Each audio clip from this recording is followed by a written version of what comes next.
Are the prices for Modern Horizons 3 finally coming back down to earth? Is there a chance that players are going to be able to get this product at a reasonable price?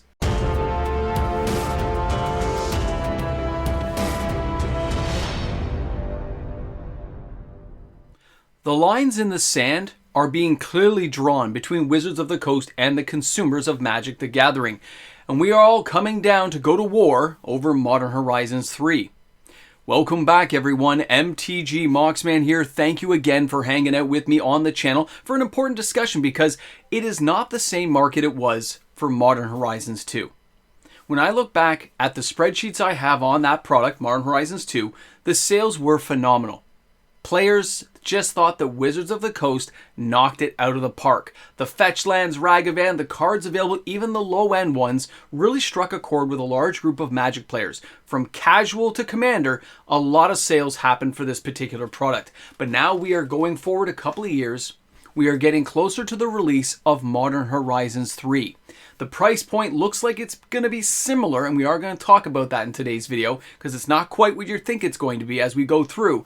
But there's more at stake than just the price of this product. It's what we are willing to accept from Wizards of the Coast as the consumer and what we're willing to pay to get some of these cards.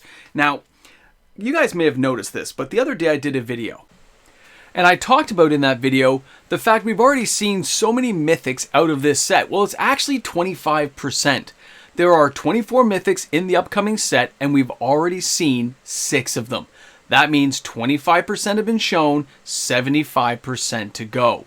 And the entire set size being 303 cards, that's 101 commons, 100 uncommons, then you've got your 78 rares, and of course, the above noted 24 mythics. Now, we cannot discount how important those rares are going to be in a set like this. We've seen it with other cards like the Esper Sentinel. They've given us really good cards in the rare slots. I'm not going to gloss over how amazing the rare slot could be inside of a set like this. But the idea that we've already seen so many mythics and the vast majority of players I'm talking to are kind of meh over what we've seen with the flip planeswalkers means that Wizards of the Coast may have gauged this wrong. The economic team, the R&D development team, maybe didn't actually get out there and see what players were really desiring for a play set of cards to be put out, and maybe they went the wrong way. Now that will really come out in the actual sales data. Again, if you compare it to Modern Horizons 2, this should be a knocked out of the ballpark hit that everyone is going to enjoy, love, and go back time and again to make this company, Wizards of the Coast and Hasbro, a whole bunch of money. But here's where things get a little bit more interesting, a little bit spicy here. Take a look at this.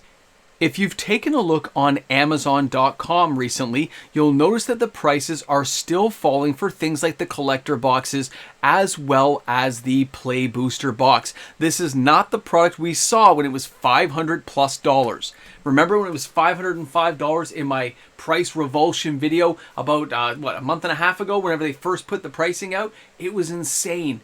Players were losing their minds that they were trying to charge that. And I did remind people that Amazon's kind of overpricing things nowadays as a way of gauging the market to see market sentiment and reaction and to see how many boxes sell at individual price points. That means that data will go back to the economic team, go back to R&D development, to the marketing salesmen, and they can see at what price points products sold versus when they started showing certain cards from the set. It's a very interesting, but it's also a very huge, massive endeavor for a company like this to go through to collect that data and be prepared to execute on it in future sets. Remember this. This is the new way they're doing things, and I've seen it in other economic and marketing type deals with companies, but this is the first couple of years I've seen it with Wizards of the Coast doing it this way. It's very interesting though. Now, that also means when we take a look at the Play Booster box, it's also falling in price. When Modern Horizons 2 came out, we had the draft boosters, the set boosters, and the collector box, which will no longer be the same thing. They've kind of, joined those two together. They've merged them into a better form of Constructicon Transformer thing, where they're all getting together to form Devastator and devastate your wallet. That actually went together pretty good. Come on, that was off the cuff. That was pretty awesome. So let's continue with this video here. Let's not get distracted. Now, when you look back at Modern Horizons 2, the sales were really good, but it was a different time. We are not in that world right now. We know this. So Wizards of the Coast may still be under the delusion that, the template that worked before is going to work now. I think that's where the fallacy is, and this company is going to have a bit of an issue when it comes to giving us enough to justify the box. Because even buying packs, buying a collector pack for $30, $40, $50, $60 Canadian is not going to be an easy thing for players when they go 2 packs is equal to a booster box from 5 years ago. That's insane.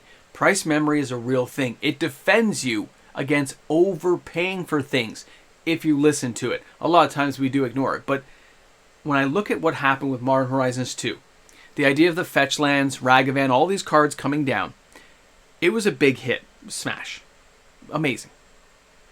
Box after box got opened and sold, more and more boxes got opened, but here's the real tie back to everything. Modern Horizons 2, it's still sitting on store shelves all over the place. Sometimes by cases and cases, even a pallet. It's sitting there. Draft, set, collector boxes. It is going to be there for years, and so is Modern Horizons 3.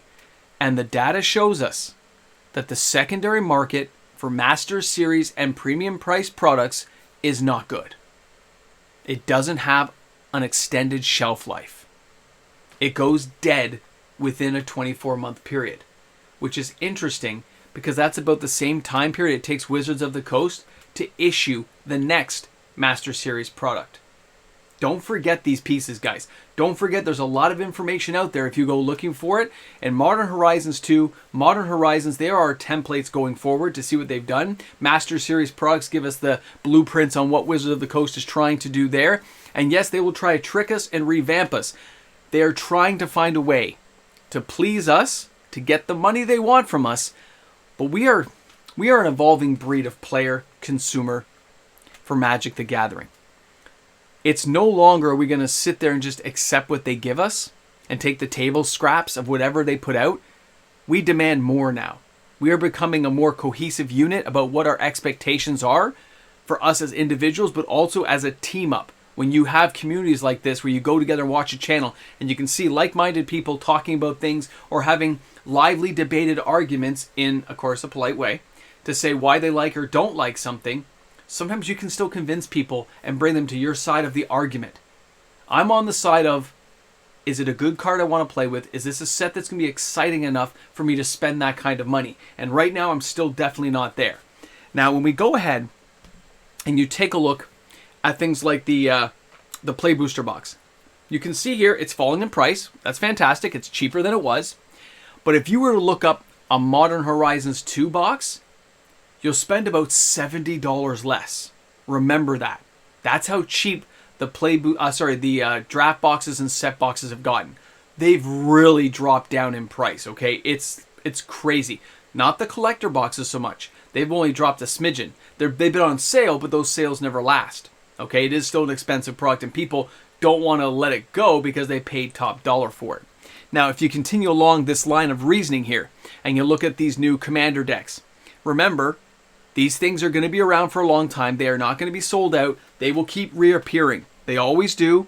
They're always available. Now, again, if you take a look at Modern Horizons 2 and you look at where it is and where it's available, how many hundreds or thousands of boxes are available. Some of these places will say 3 listings, 6 listings. But when I actually touched base with a lot of stores, I found out, guys, they have tons of it. Cases of it in some cases, just sitting there. Because it really was a rebuy for a while. And now the market's different, so it's not. So now it's a dust collector. It's a book stop rest where somebody puts their foot on it. And I saw that in the store. He goes, I have so much. And he put his leg up like this and put it down. You're like, oh, I get it. Now, before we end things off, before we get through everything together here, I want to bring up another point. A lot of stores are deploying capital to get these, okay? They buy them. But there are also stores, smaller stores especially, that are not ordering any. Now, what I mean by not ordering any, only those players who pre-order and pay up front are able to get it. The store has no intention of carrying it. They're not willing to deploy that amount of capital and put the store's life at risk. They would rather have players go ahead, trade in singles, and wait to see what the market does before they order it. They're just not. It's crazy to think about, but there are stores doing it, and there are players who are pre-ordering because they know their store is doing it. There's been signs posted. Now, I don't know what that means for that store. I don't know how much trouble they'll be in or what their distributor is going to say. And a lot of other stores ordered only like the minimum, like the lowest they could get, which was still thousands and thousands of dollars when you got to order a case or two. It's crazy to think about how expensive this product is. But this is the world we live in now. This is where players are still adjusting to everything going on in the real world. And then your hobby becoming that more expensive is making you take a second look, which is also making us better players. It's making us better consumers and making us be more critical of the choices we're making. So as these prices fall, and they will continue to fall until they find the right point at release. When they get to that level, which I told you guys in the earlier videos, right? Canada already has it for $4.99 on pre-order. If you take away about 30%, that is going to be, I think, 370 something should be the US price. That's what I think the US price is going to settle at, which is another 50, 60 bucks away.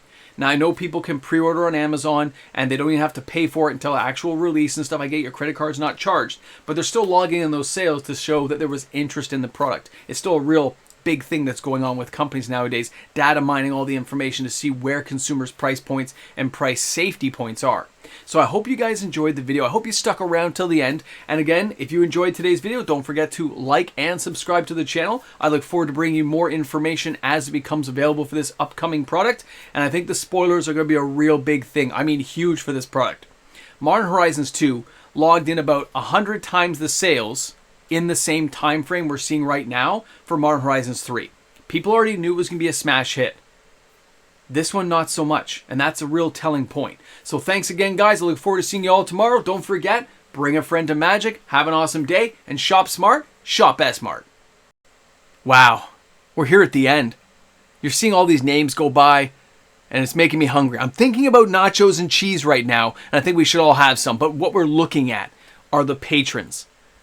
These are my Patreon supporters. These are my YouTube membership members. Because of them, daily uploaded content comes out every single day, guys. I make sure it happens because they're the ones supporting this channel. Thanks again. Welcome to The Price is Right. Can you guess how long I'm going to be on this ramble jamble with no coffee? Guys, it really is The Price is Right, isn't it? We got to find out what consumers are willing to pay, and Wizards of the Coast is going through the hoops trying to find out. If this product's not good enough, players are going to kick themselves if they buy boxes and overpay.